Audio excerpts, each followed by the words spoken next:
এই ওঠো, আরে ওঠো। কি হয়েছে? এত সকাল সকাল কেন ডাকছো? আমি এখন কিছু করবো না, পরে করবো। এই দুষ্টু, তোমাকে গোসল করতে বলছে কে? যাও বাজারে যাও।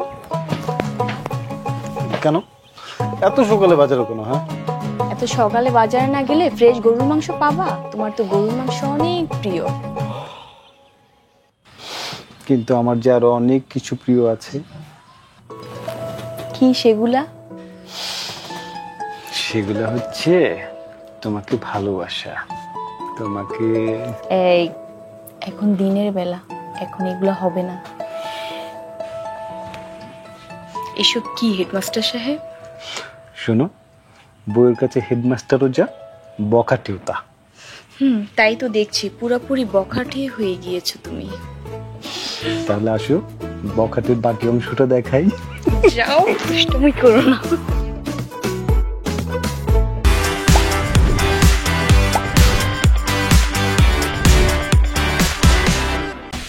ভাবি, ভাবি, ও ভাবি।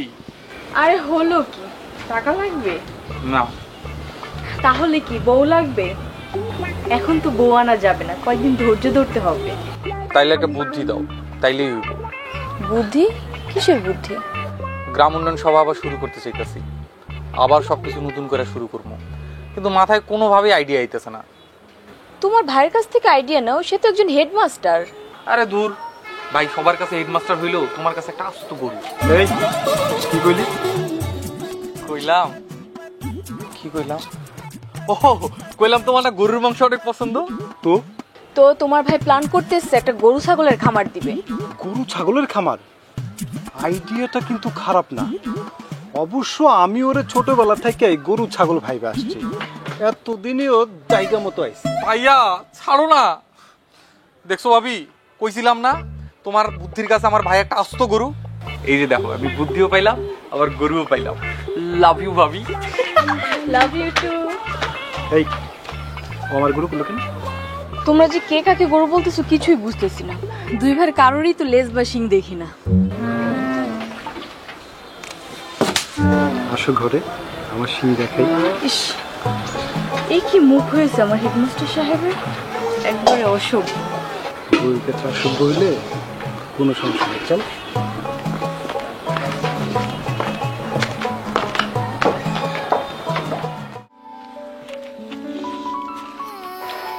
বুঝলা ভাবি, তোমরা দুজনই আমার কাছে সমান। একজন হইলো গিয়া বুকের বাম পাশ, আরেকজন বুকের ডান পাশ। বুকের বাম পাশে তো হার্ট থাকে আর ডান পাশে থাকে গ্যাস্ট্রিকের ব্যথা। তা আমি কোন পাশে আর তোমার ভাইয়া কোন পাশে? তুমি হইলা গিয়া আমার হার্ট, আর ডান পাশে যে বসে আছে হ্যাঁ হইলো গিয়া আমার পেইন। হ, সারা জীবন তুই আমার জ্বালাইছস, আর এখন আমি পেন? আহা ভাইজান, রাগ করো কেন? সবে তো রচনা শুরু করছি, পুরাটা না শুনে উপসংহার টাইনা দিলে হইব? তোমরা দুইজনই আমার কাছে সমান, এটা বোঝানোর লাইগাই তো দুজনের বুকের উপরে রাখছি। বাহ, খুব ইন্টারেস্টিং। তারপর বলো। তারপর আর কি, আমারে ফাঁসানোর কোনো ধান্দা আছে? আহা, তুমি ছেলেটাকে বলতে তো দিবা। না মানে কইছিলাম আর কি, ভাবি তো আমারে নতুন একটা প্ল্যান দিছে। এখন সেই খামার প্ল্যান সাকসেস করার লাইগা টাকা দিব ভাইজান। ভাইজানরা তো একটা সুযোগ দিতে হবে, তাই না ভাবি? অবশ্যই, যেহেতু তুমি আমাদের দুজনকে দুই পাশে রেখেছো, দিতে তো হবেই। আচ্ছা, তোমরা এই যে দুইজনে মিলে নাটকটা করতেছো, এটা কি তাৎক্ষণিক নাকি আগে থেকে সাজানো, কোনটা? নাটক কেন হবে?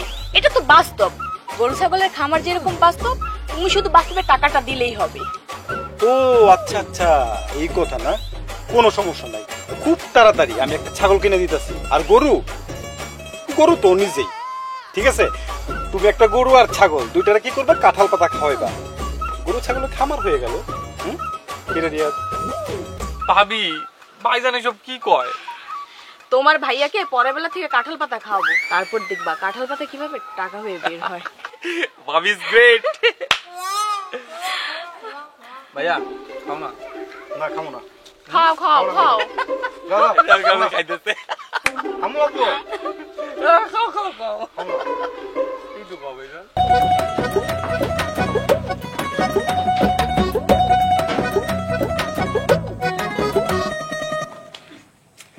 দাও তো, চিরুনিটা আমার কাছে দাও। কেন, তুমি চিরুনি দিয়ে কি করবে? আগে দাও, পরে বলছি। ওইদিক ফেরো, ওইদিক ফেরো।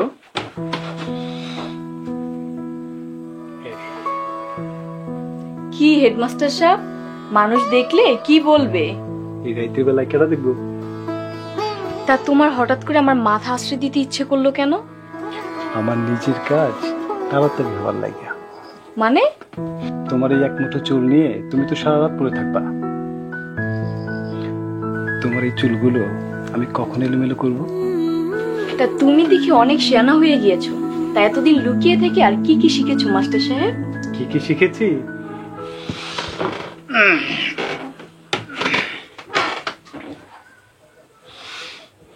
বলো কি কি শিখেছো? তোমাকে কাছে পাওয়ার তৃষ্ণায় আমার সারা শরীর মন শুকিয়ে গেছে। একটা বন্দি ঘরে সারাক্ষণ সেই অল্প দিনের স্মৃতি আর তোমার ভালোবাসার মিষ্টি একটা গন্ধ আমাকে বাঁচিয়ে রেখেছে। জানো, বেঁচে থেকেও মরে যাওয়ার যে কি যন্ত্রণা, আর সেই যন্ত্রণাটা তোমাকে পাওয়ার লোভে আমাকে শেষ করে দেয়নি। আর নয়তো আমাকে মরতেই হতো।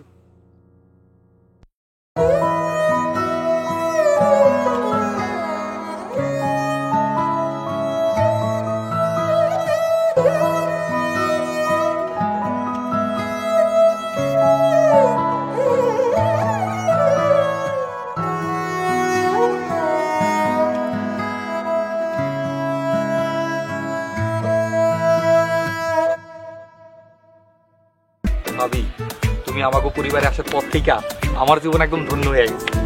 আমার জীবনও ধন্য হয়েছে। ভাবি, ভাই এমন চুপচাপ মেরে আছে কেন? আমরা দুজন বসে কথা কইতেছি, এইদিকে কোনো হুঁশি নাই। তোমার ভাইজানকে ভূতে ধরেছে। কি কও? এত সুন্দর একটা পরি থাকতে ভাইজানরা আবার ভূতে ধরবো কেন?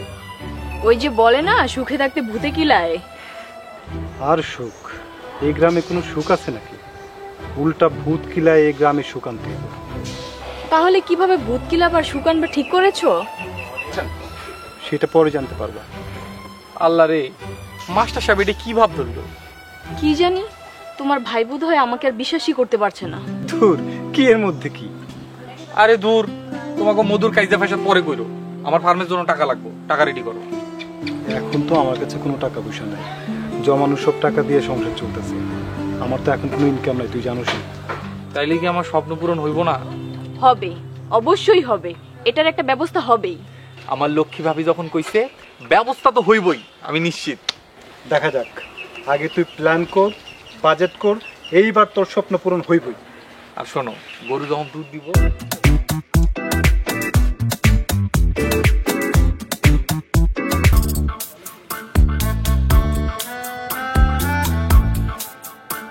শোন, দেরি করা যাইব না। যে করে হোক আমাদের গরু ছাগলের ফার্মটা শুরু করতে হইব। আরে এমনিতেই অনেক দেরি হয়ে গেছে। আচ্ছা, এখন কেমনি কি করবি? শোন, প্রথমে একটা জায়গা লাগবে, কিন্তু আমাকে যে জায়গাটা আছে এটা তো কৃষি জমি, গ্রাম থেকে অনেক দূরে।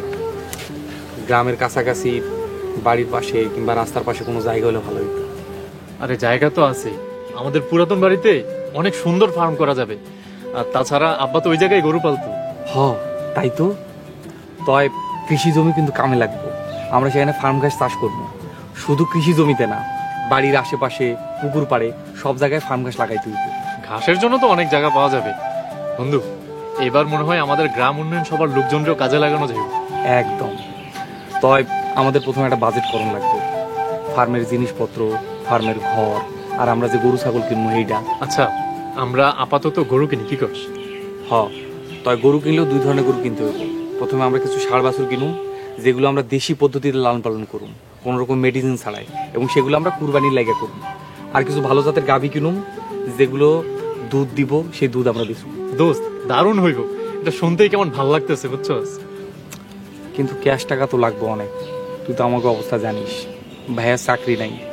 যদিও ভাবি কইছে টাকা ম্যানেজ হইব, কিন্তু কোত্থেকে কয় টাকা আইব এটা তো বুঝি।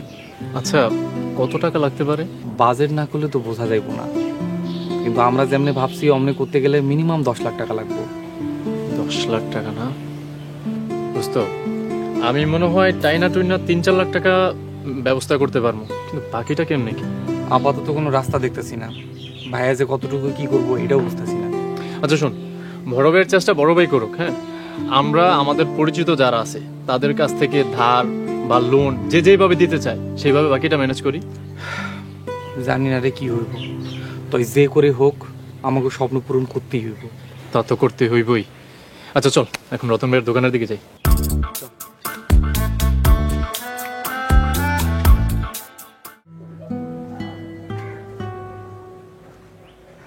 আমি চিন্তা করতেছি এবার কাটা দিয়ে কাটা তুলবো। কি বললা? তুমিও খারাপের সাথে খারাপ হবা? না, ক্ষমতার লগে ক্ষমতা লড়াই। একটু পরিষ্কার করে কইবেন মাস্টার সাহেব? আমি রাজনীতি করব কি বলছো তুমি এসব? তোমার কি মাথা খারাপ হয়ে গিয়েছে? না, বরং এই গ্রামের খারাপ মাথার লোকগুলারে ঠিক করার লাগিয়া আমার ভালো মাথাটারে কাজে লাগাইয়া পলিটিক্স করতে হইব। এই গ্রামে যেভাবে ক্ষমতার অপব্যবহার চলতেছে, ক্ষমতা দিয়েই পরিবর্তন আনতে হইব। ভাবি, ভাইজান কিন্তু ঠিকই কইছে, আমাকে গ্রামে একটা ভালো অভিভাবক দরকার। একটা সংসারে যেমন অভিভাবকের লাইগা বিচ্ছিন্ন হয়ে যায়, আমাকে গ্রামে কিন্তু একটা ভালো অভিভাবকের অভাবে ভয়ঙ্কর হয়ে যাইতেছে। ঠিকই বলেছো, কিন্তু এই গ্রামের পলিটিক্স তো ভয়াবহ। কথায় কথায় মানুষ খুন হয়ে যায়। দেখো, সামান্য একটা জমি নিয়ে তোমার ভাইয়াকে হারিয়েছি, আবার ফিরেও পেয়েছি। এখন রাজনীতিতে যে প্রকাশ্যে শত্রুতামি, তোমরা চিন্তা করো কিভাবে? দেখো ভাবি, ভাইয়া যখন ওগো প্রকাশ্য বিরোধিতা করব, তখন পুরা গ্রামের লোক ভাইয়ারে সাপোর্ট করব, তখন ভাইয়ার শক্তি হইব অনেক। ওরা তলে তলে আমাগুলোকে শত্রুতামি কইরা বহুত পার পাইয়া গেছে। সবচেয়ে বড় কথা হলো গিয়ে আমার আদর্শ। মায়া, সারা জীবন আমি মানুষের লেগে দিন পার করছি। একজন ভালো শিক্ষকের কাজ হলো মানুষ তৈরি করা, ভালো মানুষ তৈরি করা। এই গ্রামটা দিন দিন ধ্বংসের দিকে যাইতেছে। এখনই যদি কিছু না করি তাহলে তো গ্রামটা একদম ধ্বংস হয়ে যাবে, বাঁচাইতে পারবো না। কিন্তু রাতুল, তোমাকে আমি হারাতে পারবো না। তোমার কিছু হলে আমি বাঁচবো না। তুমি তো আমার সেই মায়া, যে মায়া আমার অন্ধকার জীবন, অন্ধকার সংসারটাকে আলোকিত করেছে। আমি মরে গেছি জেনেও নিজের জীবনের সাথে যুদ্ধ করে আমাকে ফিরে পাওয়ার জন্য যুদ্ধ করে গেছে এবং শেষে পেয়েছে। এখন আমার এই গ্রামটাকে বাঁচাতে, আমার আদর্শকে পরিপূর্ণ করতে আমার সাথে থেকে তুমি যুদ্ধ করতে পারবা না মায়া? পারবো, আমাকে পারতেই হবে। ইয়াহু, ভাইজান আমার নেতা হইব। আচ্ছা ভাইজান, তুই মেম্বার ইলেকশন করবা নাকি চেয়ারম্যান? মেম্বার নিজেও নাকি চেয়ারম্যান পদে নির্বাচন করবো, সুতরাং ফাইট হবে 3 জনে। তাইলে আমার ভাবি হইব চেয়ারম্যানের বউ। হয়েছে হয়েছে, হবু চেয়ারম্যানের ভাই।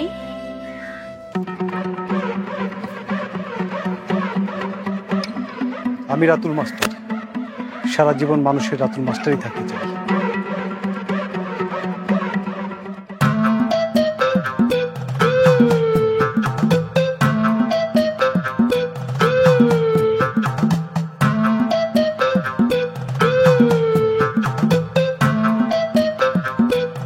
আরে চেয়ারম্যানের বউ কি এখন কলা বেছে নাকি? চেয়ারম্যানের বউ কলার মোসা? তুই কি তুই কি তুই তো একটা অল কসু। আরে আমি কই কি, আর এই বয়রাই কয় কি? বজ্জাতের ঘরে বজ্জাত, তুই আমারে বয়রা কস? তুই জানোস আমি কে? আমি হইলাম গিয়া চেয়ারম্যানের বউ। তাতে আমার কিছু সেরা যায় না। তোর সাল বাকরা সব আমি কিন্তু সিরা ফালামু কইলাম। তুই আর একটা কথা কইলে তোর চুলের গোছা সিরা ফালামু কই। আরাম জাদি, তুই আমার আমারে গালি দে, এই আমারে গালি দে।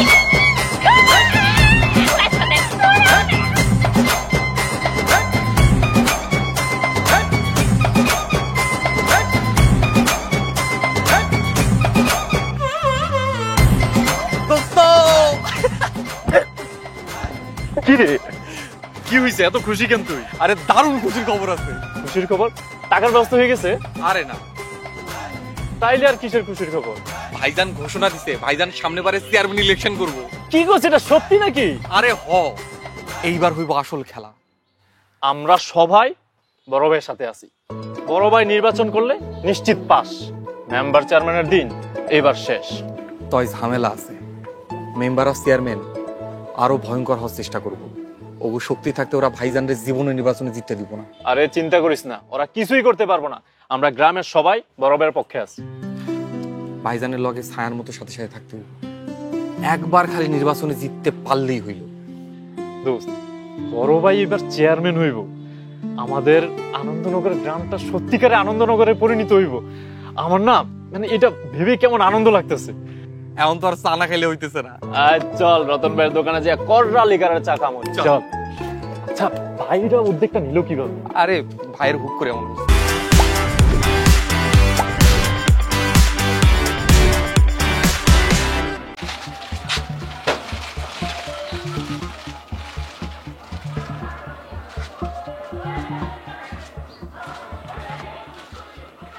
স্যার, এত কি চিন্তা করতেছেন?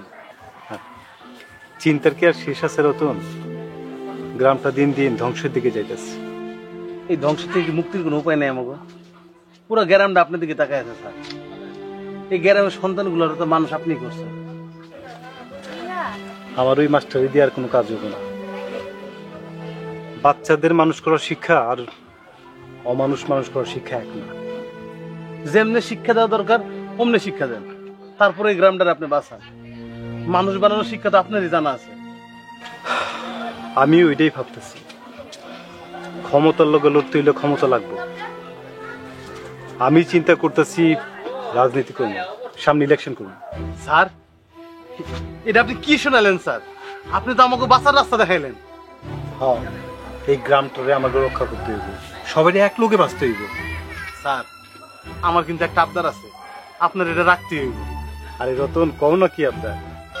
স্যার, আমার ভাই সারা জীবন আপনার লগে থাকছে। আপনার লগে আমার ভাইয়ের গন্ধ মিশে আছে। আমারও আপনার লগে থাকার একটা সুযোগ দিন স্যার। রতন, আমি তো তোমার ভাইটারে বাঁচাইতে পারলাম না, নিজেরে খুব অপরাধী মনে হয়। স্যার, এগুলো আপনি কি কইতেছেন স্যার? আমার ভাই যতদিন বাচ্চা ছিল আপনার মতো মানুষের লগে ছিল, এটাই তো তার লেগে অনেক বড় ভাগ্য। কিন্তু আমার লগে থেকে তুমি করবাটা কি? আমি তো তোমার কোনো টাকা পয়সা দিতে পারবো না, তাছাড়া তোমার তো একটা দোকান আছে। স্যার, টাকা পয়সা আমার কোনো অভাব নাই, আমার টাকা পয়সা লাগবে না। আর এই দোকান তো নিচে আমি সময় কাটানোর লেগে। আরে রতন, আমার লগে থাইকা তুমি করবাটা কি? স্যার, এই গ্রামটারে আপনি রক্ষা করেন স্যার। এত বড় দায়িত্ব তো আমি নিতে পারুম না। তয় পাহাড়ের মতো নিজের জীবন দিয়া আমি আপনার আগলায় রাখুন। কোনো খারাপ বাতাস আপনার কাছে আমি আসতে দিব না। নিজের জীবন দেওয়া হইলেও আপনার শরীরে একটা আঘাত আমি লাগতে দিব না স্যার। স্যার, আমি জানি এই রাজনীতিটা আপনার লেগে একটা যুদ্ধ, আর এই যুদ্ধে আমি আপনার সৈনিক হইতে চাই। স্যার, না করেন না স্যার। রতন, তোমাকে মতো মানুষ এই গ্রামে আছে বলে এই গ্রামটার জন্য আমার বারবার মরতে ইচ্ছা করে।